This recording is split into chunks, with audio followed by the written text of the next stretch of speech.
Hello student, आप कैसे हैं। स्वागत है आपके अपने चैनल आरकेएस सर मैथमेटिक्स में। तो चलिए यहाँ पर आपको बताएंगे आज कोऑर्डिनेट ज्योमेट्री का क्वेश्चन है ना। कोऑर्डिनेट ज्योमेट्री का क्वेश्चन, यानी बुक का नाम है आर.एस. अग्रवाल है ना। आर.एस. अग्रवाल जो है ना 11th क्लास के लिए मोस्ट पॉपुलर बुक है। और इस बुक को बना लेते हो तो बहुत ही अच्छा कॉन्सेप्ट आपको बेसिक आ जाएगा, ठीक है ना। ताकि ध्यान दीजिएगा, अब क्वेश्चन बताने जा रहे हैं 24। इसके पहले अगर चैनल पर नए आए होंगे तो प्लीज चैनल को सब्सक्राइब कर लीजिए ताकि इस तरह के वीडियो हमेशा आपको मिलते रहे, ठीक है।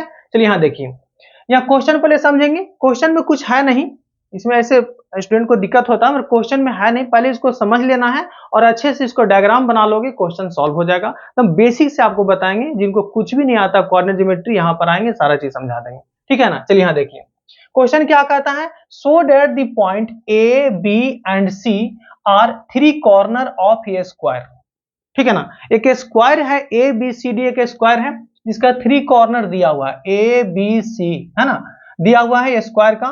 फाइंड करना है क्या, the slope of diagonal BD, diagonal BD का स्लोप निकालना है। एंड सेकंड में है the coordinates of fourth vertex D निकालना है, ठीक है ना। यानी कह रहा है क्या कि डायगोनल बीडी निकालना है और फोर्थ वर्टेक्स, यहाँ वर्टेक्स कितना ए बी सी दिया हुआ है, डी नहीं है तो डी हमको निकालना है।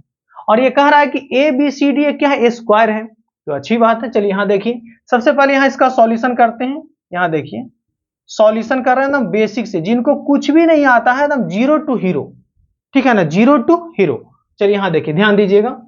सबसे पहले यहाँ एक स्क्वायर बनाएंगे, तो स्क्वायर तो आप जानते होंगे ना कि स्क्वायर क्या होता है, जिसका चारों साइड इक्वल होना चाहिए, है ना। चलिए यहाँ देखिए, ध्यान दीजिएगा, एक स्क्वायर बना रहा है ऐसे, एक स्क्वायर बनाते हैं, ध्यान दीजिएगा, ये स्क्वायर बना रहे हैं, ध्यान दीजिएगा, हम अच्छे से बना रहे हैं, ठीक है।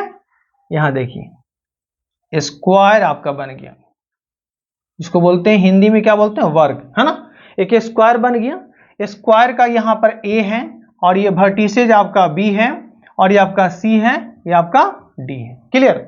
अब यहां पर कह रहा है क्या कि ए जो पॉइंट है यहां पर देखिए कितना है 0,6 है, और बी जो मेरा पॉइंट है यहां पर कितना है 2,1 है, और सी कितना है 7, ये आपका 3 है, और डी कुछ नहीं है, मैंने डी हमको निकालना है। यहां पर कह रहा है ना पॉइंट फोर्थ वर्टेक्स डी निकालना है, तो डी हमको निकालना है, तो इसको हम क्या ले लेते हैं, एक्स वाई ले लेते हैं, ठीक है। अब यहां पर कह रहा है कि find the slope of diagonal BD. अब यहां देखिएगा, सबसे पहले इसमें ये आपका डायगोनल हो गया AC,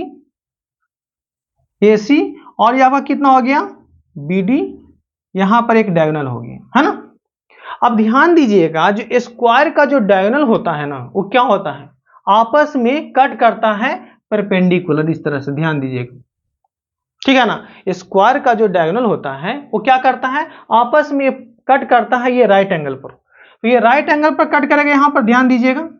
तो सबसे पहले अगर इसका स्लोप हम m1 ले लिए और इसका स्लोप हम क्या ले लेते हैं, m2 ले लेते हैं, क्लियर।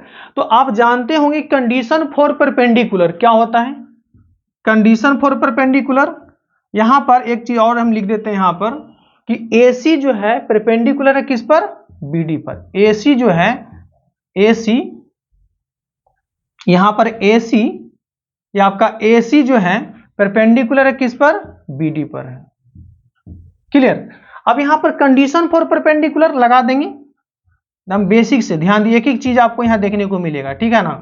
कंडीशन फॉर परपेंडिकुलर क्या होता है, कंडीशन फॉर परपेंडिकुलर तो क्या होता है, यानी m1 into m2 equal to क्या होता है -1, ठीक है। अब यहां से हम स्लोप अगर इसका निकाल लेते हैं AC का, तो BD तो आराम से निकल जाएगा। तो चलिए यहां पर स्लोप निकालते हैं किसका,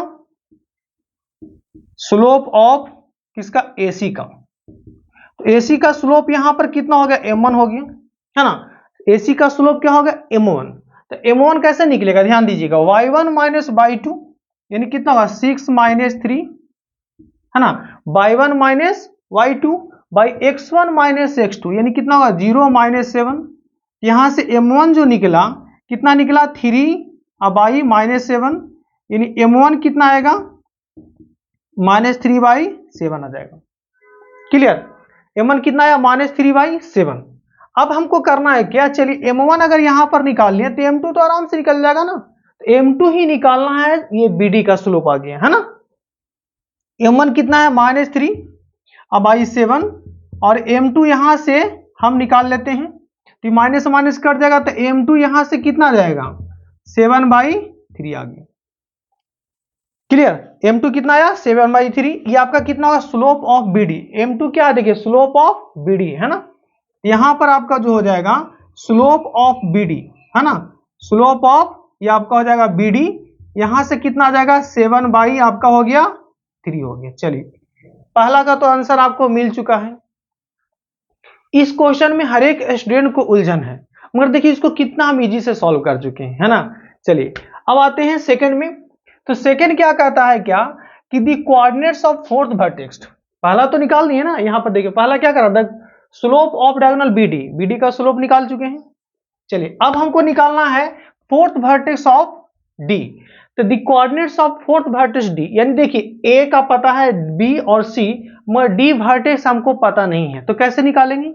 चलिए यहां पर आइए ध्यान दीजिएगा, उसका भी सॉल्यूशन करने जा रहे हैं, यहां देखिए ध्यान दीजिएगा, वीडियो पर बने रहें।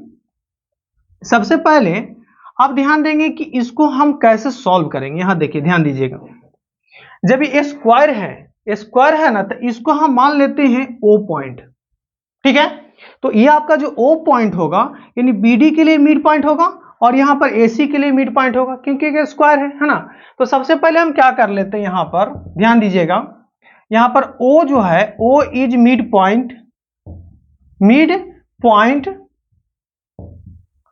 ओ इज मिड पॉइंट क्या होगा एसी, क्लियर।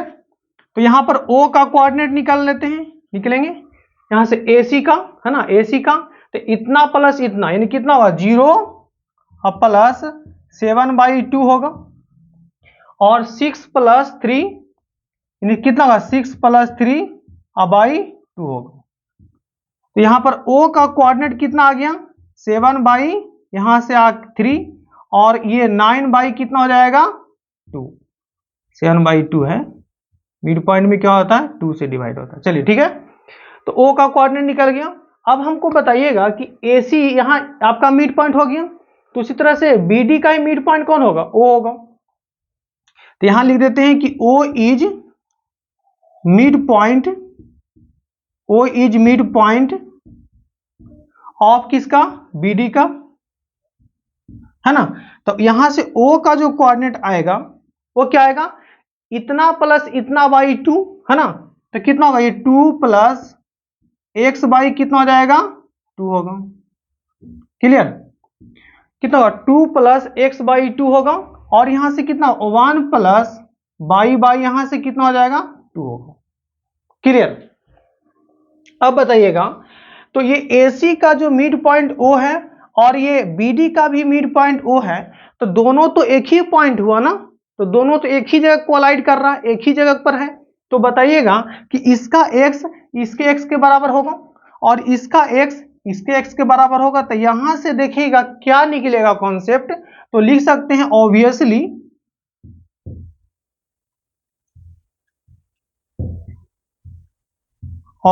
स्पष्ट क्लियर है कि इसका जो x होगा इसका x के बराबर होगा, इसका y जो होगा इसके y के बराबर होगा, है ना। तो यहां से कितना आएगा नहीं x + 2, अब y आपका 2 है वो किसके बराबर होगा 7/2 के बराबर होगा, तो 2 से 2 कट रहा है, तो यहां से कितना होगा x + 2 = 7 है ना, x + 2 = कितना आ गया 7 आ गया, तो यानी x बराबर यहां से कितना आ गया 5 आ गया, ठीक है। अब हम लोग करेंगे इसका जो y कोऑर्डिनेट होगा इसके y के बराबर होगा, यानी कितना होगा 1 + y/2 = कितना होगा 9/2 के बराबर है ना। तो अब क्या करेंगे यहां से 2 से 2 कट रहा है, तो 1 + y = कितना होगा 9, तो y = कितना हो जाएगा आपका 8 होगा। अब देखिए ध्यान दीजिएगा कि D का जो कोऑर्डिनेट मेरा फाइनल क्या आ गया है, D का कोऑर्डिनेट कितना आ गया है x आपका 5 और x आपका 5 और y आपका 8 आ गया, देखिए ध्यान दीजिएगा, ठीक है ना। तो x आपका 5 और y 8 आ गया। तो इसी तरह से देखिए ये कुछ 24 नंबर क्वेश्चन का हम सॉल्यूशन कर चुके हैं, क्वेश्चन बहुत ही अच्छा था, मगर इसको बहुत ही बेसिक से इसको बताए हैं, ठीक है ना। अगर वीडियो से कुछ सीखे होंगे तो प्लीज चैनल को सब्सक्राइब कीजिए, लाइक कीजिए एंड शेयर भी कीजिए। जय हिंद, जय भारत।